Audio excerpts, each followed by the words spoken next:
Hello, welcome to month 12. Oh my god, I've nearly been doing this project for a whole year. Wow, that's a big deal, isn't it? Yeah, I'm gonna have to do like some yearly reflections or something like that. But yeah, I feel like we all know what I'm gonna say though. I'm probably going to say like it's not been going as well as I liked, but I'm still really proud with the progress I made in the end, that kind of thing. So yeah, hi, welcome. If you are new, thank you for joining me in month 12 of my TBR Zero project. I hope you'll go back and watch some of the other videos, especially the ones explaining my rules for the project and the rule change one from a couple of months ago. Yeah, because that kind of explains where I am at now. But to cut a long story short, I'm trying to read every book that I own as a physical edition, in order to kind of clear out my shelves, have some more space for other things, have a more kind of organised life, and be able to read more kind of current books, borrow things from the library. Yeah, read in a way that makes me happier than this kind of chaos where I would read some things in the library, some things I own, some new things, some old things, but never actually kind of like feel like I made any headway. So yeah, it's the first week of the month, and I have read so far one book, well finished so far. I did actually read a lot of this in May, and that is The Truth About Style by Stacy London. I had no idea who she is. I just picked this book up randomly. She presented What Not to Wear in America. This was a show that we also had in the UK a long time ago now. And it's kind of just like a book of various makeovers of people. She calls them like introductions or something instead. Meetovers? I don't know. Something else. She has another term for them, which is quite fun. But yeah, it was fine. It was a bit judgmental in places, in that very sort of like of its time kind of way, because I think it's over a decade old now. I feel like a style book these days would be a lot more like fat positive and kind of like less rigid about what you should wear at different ages. But yeah, it was fine, but I don't feel the need to keep it, so that's good. It's going off my TBR. I am actually not reading anything else at the moment. I know, it's weird. But I have plans. So yeah, keep watching and you'll find out what I read next. Hello, it is now June 16th. It's been a long time since my last update because I was on holiday for a week. This will be going out well after I've told everybody in my life, so I can say that it was me and my partner's engagement holiday. We got engaged. We took it in turns to propose. We flipped a coin. I went first. I proposed up a hill surrounded by sheep in the Peak District. And he proposed at a reservoir when there was nowhere else around. And that was really nice. I don't actually have my ring yet. Because the jeweller was late posting it off because he had to go to hospital. But hopefully I'll get that in a couple of days and then I can wave it at you a bit. I don't know that you'll be able to see it very well because it's quite small. I don't know how good my macro photography skills are these days, but I'll give it a go. Anyway, while we were away, I did manage to get some reading done. So I finished my bag book. So I decided after the last two bag books had failed in bag books, that I was going to try something different, and I decided to read a book of poetry. And I wanted something light because of going on holiday, so I picked the Nation's Favourite Comic Poems, which was a anthology published by the BBC back in, let's see, 90s or 2000s, 1998, so close to 2000s, the year I started secondary school. It was, I think they were basically doing like trying to like get people to vote on what they thought the nation's best poems were in various categories. There's at the back it lists that there's also available from BBC Books the nation's favourite poems, the nation's favourite love poems, and the nation's favourite love poems hardback gift edition. Lovely. And then there were audio cassettes to accompany the books, and also available on CD. Exciting times. So yeah, I don't know which one was actually voted the nation's favourite comic poem. I'm going to see if I can Google this now while I speak to you. Yeah, It was a book that I would say is a bit dated. A couple of the poems I would say are kind of offensive. Like, yeah, I read them and I was like, yeah, this one is not really up to modern standards of taste, shall we say. Yeah. Oh, no, I can't find nation's favourite poem, BBC. Ah, here we go. It was Rudyard Kipling's If. I mean, sure, fine. Right, yeah. I feel like maybe that one will probably still win again today. But yeah, like, yeah, fine. Anyway. But there were some good ones in here that I did enjoy that I'd never heard before. I think my favourite one was actually from the introduction, which is by the American wit Galette Burgess. Good name, Galette. And it was published in the 1890s. And it goes, I never saw a purple cow. I never hope to see one. But I can tell you, anyhow, I'd rather see than be one. And he wrote a follow-up that goes, ah yes, I wrote The Purple Cow. I'm sorry now I wrote it. But I can tell you, anyhow, I'll kill you if you quote it. So, yeah. If you never hear from me again, this is Ghost, I guess. This is Ghost coming. Yeah. Anyway.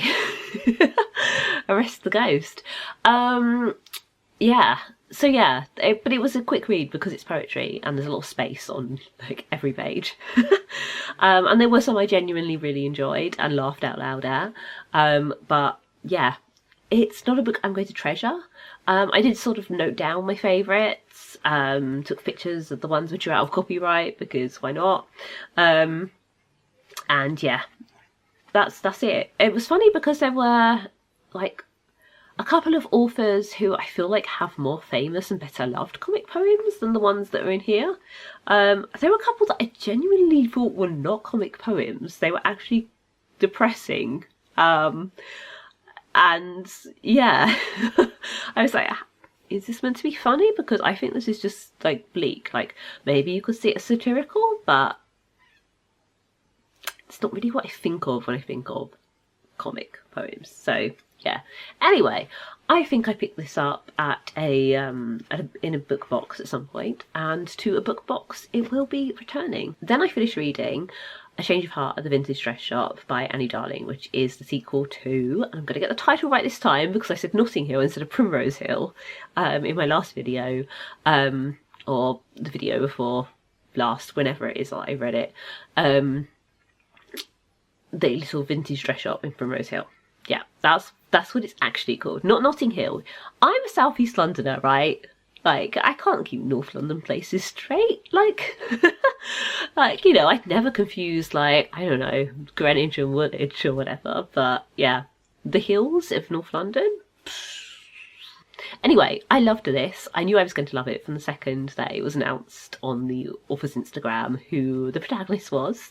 It was exactly who I was hoping it would be, Cressida, the stepsister of Sophie from the first book. And I just loved her so much in the first book. She was a side character. She's basically the kind of like sister, best friend of the protagonist in the first book. She's quite like shy and meek and quiet, and used to work in a museum of religious relics, repairing old vestments and things until Sophie gets her a job at the vintage dress shop.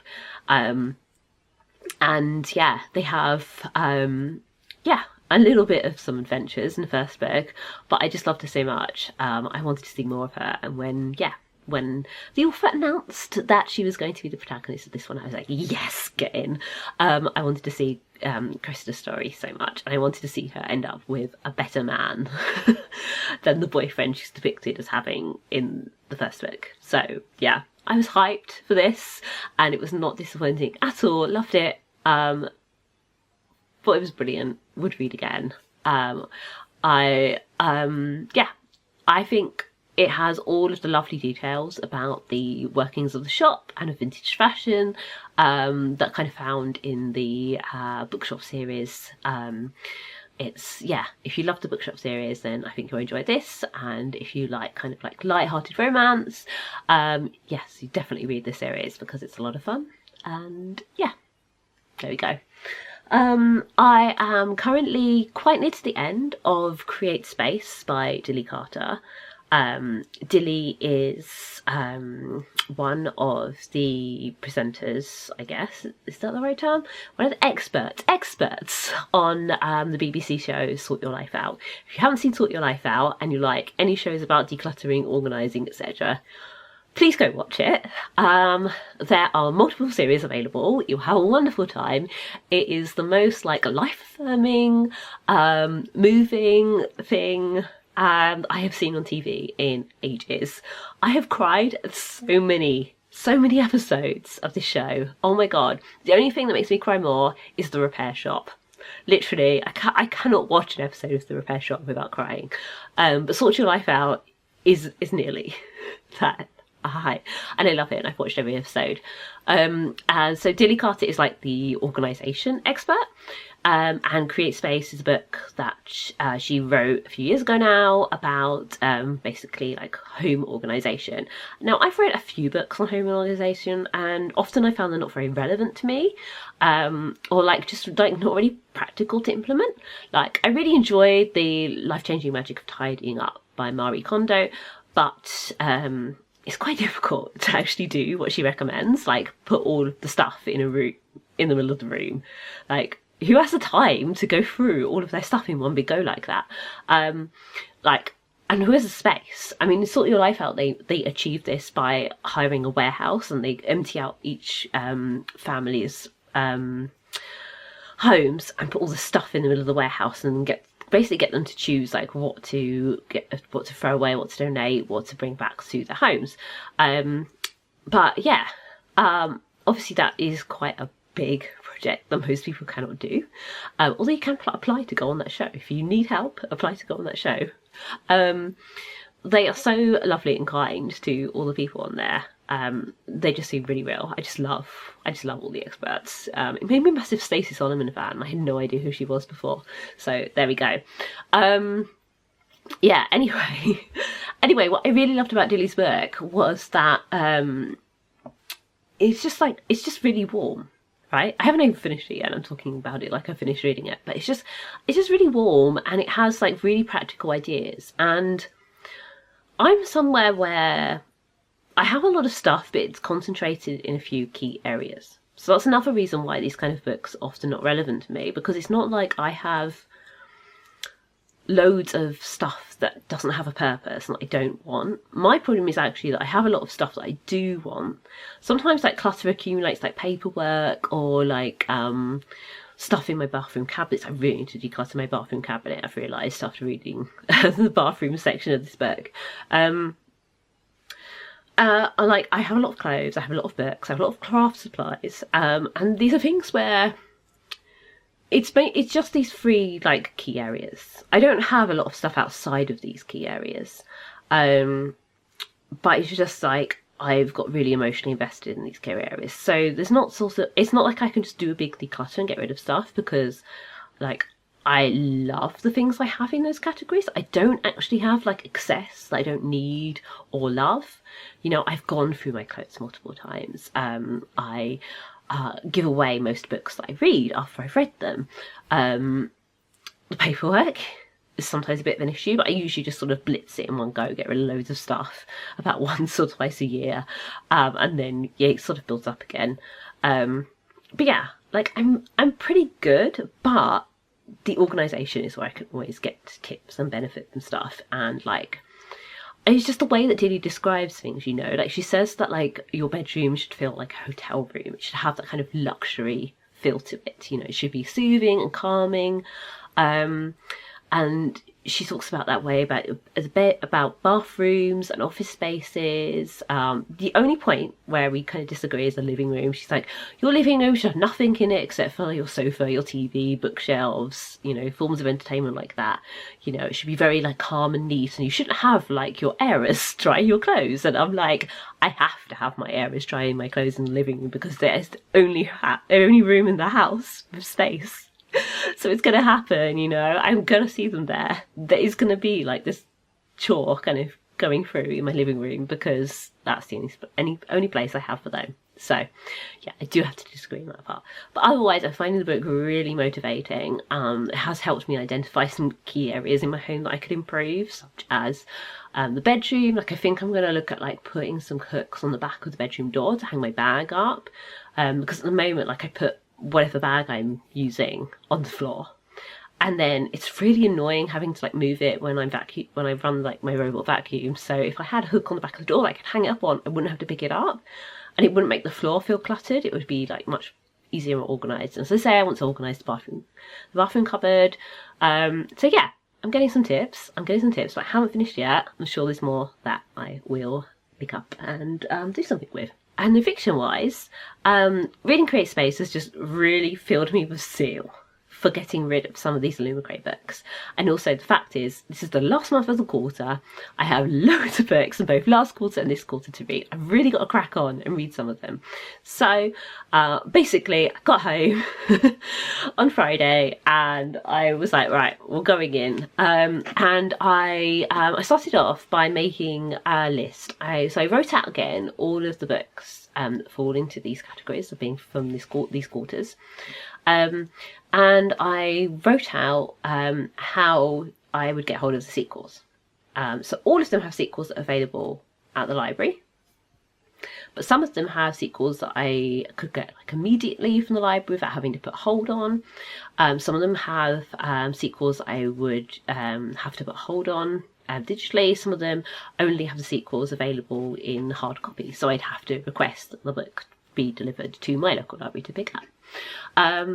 And like the first book on there that had like a hard copy that I'd need to request, because I figured like I better start prioritizing these sequels, because what I don't want to do is have to reread books in order to finish series, because yeah, I want to reread books for the pleasure of doing it, not just because I can't remember what happened and I need to finish a series. So yeah, the first book I found that had a copy at the library I could request in hard copy was Once a Future. So I decided to start reading that first. I am now about halfway through. You can see my bookmark in there. I am enjoying it. It's very much like throws you in at the deep end, this book. It's extremely, it throws you in at the deep end and you kind of have to figure out what's going on. But it's a lot of fun. It's sort of a like sci-fi King Arthur in the future, but she's a girl story. And yeah, Merlin is like a teenager because he's like aging backwards, and there's like all of this weird stuff going on.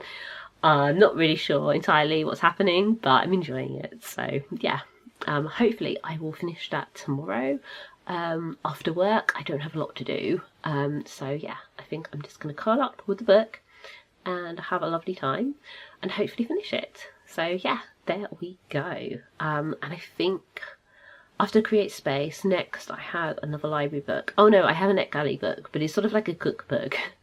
So yeah, I must not forget to finish that. And then after that, I've borrowed from the library He Who Drowned the World by Shelley Parker-Chan, which is the sequel to She Who Became the Sun. And yeah, I'm really excited to finally get around to reading that. I'm hoping I remember She Who Became the Sun well enough to read that. It's been a while. I think it's been over a year since I read that. So yeah, fingers crossed. I yeah, read that and enjoy that. Hello, welcome to a hot, humid, tiring day. I am shattered because the night before last I only slept for 3 and a bit hours. And I was fine yesterday, but it's really hit me today. But that's fine, because all I plan to do today and for most of tomorrow probably is read. But before I'm going to tell you about that, I'm going to update you on how the reading has been going slowly. I've been chipping away. Let's put it that way. I've been chipping away. I've been reading bits of things, but I have not made absolutely tons of progress. There are 2 things that I finished. So the first thing I finished was this, Once and Future, in which King Arthur is a girl in the distant future in space. And Merlin is the original Merlin, who just has been aging backward all over this time. I enjoyed this. This was a lot of fun. I was looking forward to getting my hands on the sequel, which, as you might remember, I requested from the library. But something really strange happened. Today I logged into the library because I was like, hey, I requested this a couple of weeks ago.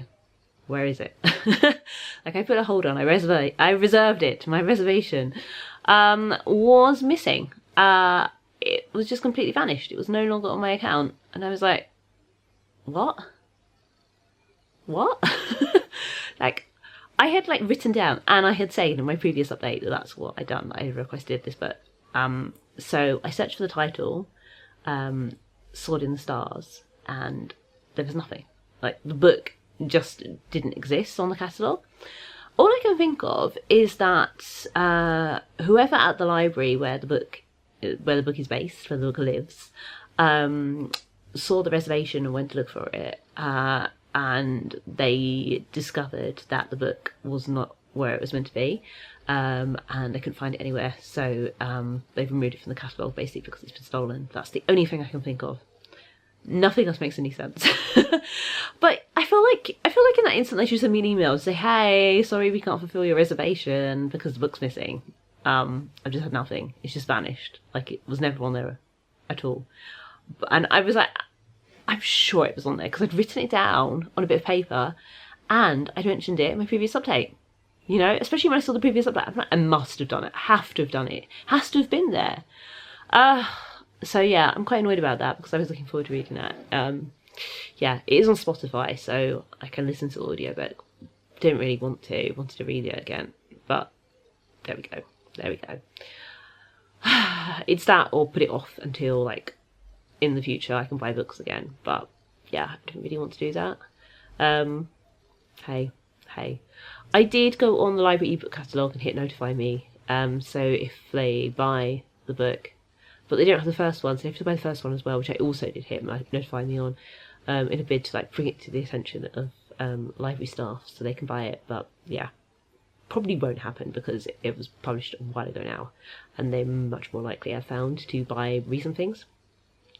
So anyway, that's a bit disappointing and annoying that I won't be able to carry on reading and have the sequel in my hands. So, but that is what it is. Speaking of the library, I finished reading Slow Productivity by Newport, which somebody recommended to me on an online forum a few weeks back, and I thought, hey, yeah, that sounds like something I'm interested in right now. So I requested it from the library.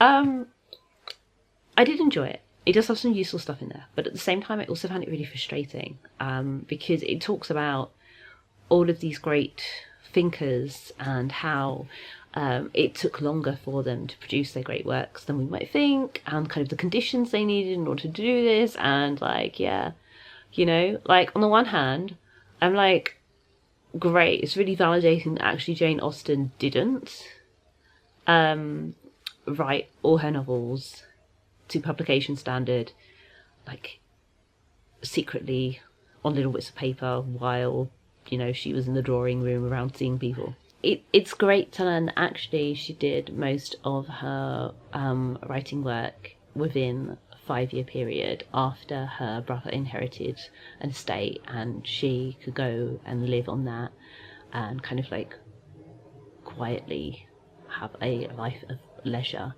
And really focus on her writing.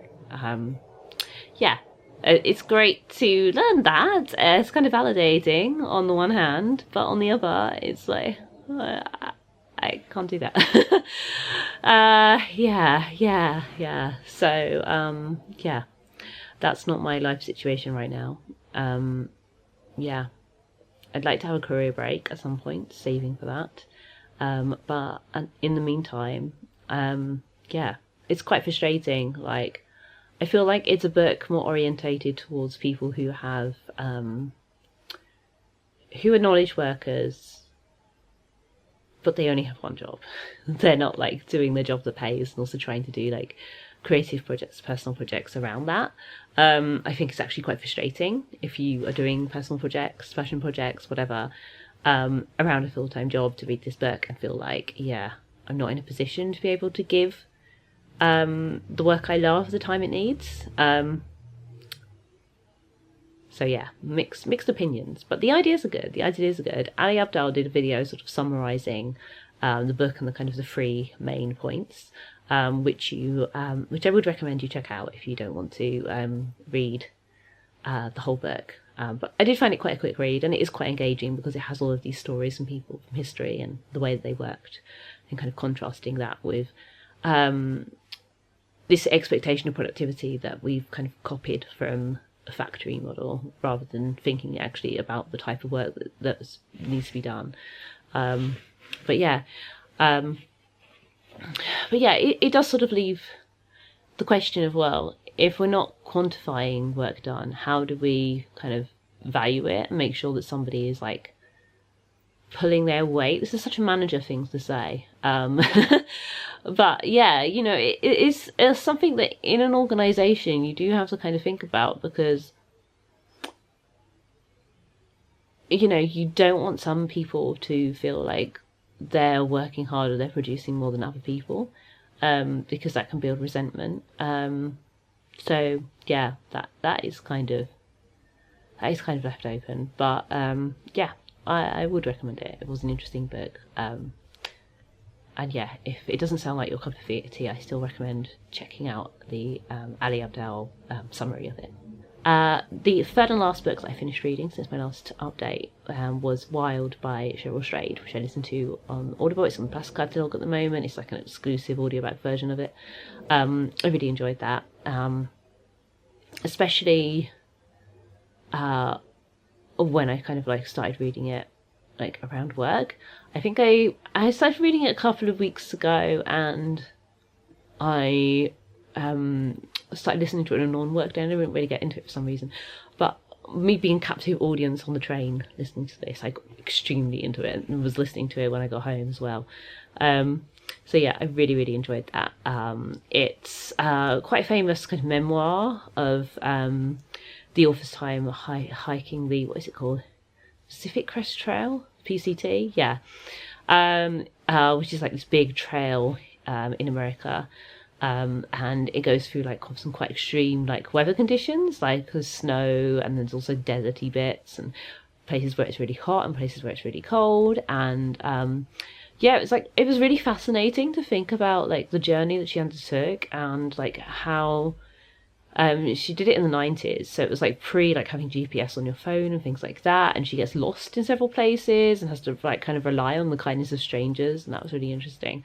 But yeah, it's also about bereavement. She kind of did this after turning her own life upside down, kind of destroying her own life really after the death of her mother. She cheated on her husband. She got into heroin for a while. Like, it's really quite extreme, the things that she like did when she was failing to deal with the death of her mother. So yeah, there's like a lot of that also in the story, which made it really Compelling and personal. So yeah, I would recommend that. So now I am reading Song of Silver, Flame Like Night. I'm not very far into it. I started it a couple of days ago, but I didn't get very far in because I started in the early evening. But it is now only 5:33 p.m. I'm going to put Glastonbury on the TV for background music, and try and read as much as I can. So I'll update you with how that goes, because I'm hoping if I can finish this, or like at least get close enough to the end today that I can finish it tomorrow, then that'd be really good, because that will be my 100th book of the year, exactly halfway through the year, and it will be enough for a Lumicrate one off the shelves. So yeah, I will update you in a bit. Hello, it is now 11:09. I have been reading for most of that time. I did make myself some food, and I watched an episode of Bridgerton, first episode of the second half, like episode, I don't know, 5, is there 8 episodes? I think episode 5. Yeah, I quite enjoyed it, to be honest. A lot of people dislike the series, but I don't know. I was not the biggest fan of, I guess, the main book that this series is based on, so kind of the changes are making it more fun for me, to be honest. With the Bridgerton books, like, I like the second and the third one best. Anthony and Benedict's ones, but I do feel that Anthony's one is a bit too similar to the first one. Yeah. My main complaint with the Bridgerton books is kind of a lack of romantic speeches. Everybody seems to sort of get together in a very sort of business-like manner, and that's something that I feel like the TV show kind of has improved. There are a lot more sort of like romantic, heartfelt speeches, which are lovely. I like those. I do enjoy those very much. Anyway, I am a little over halfway through now, so I'm quite pleased with that.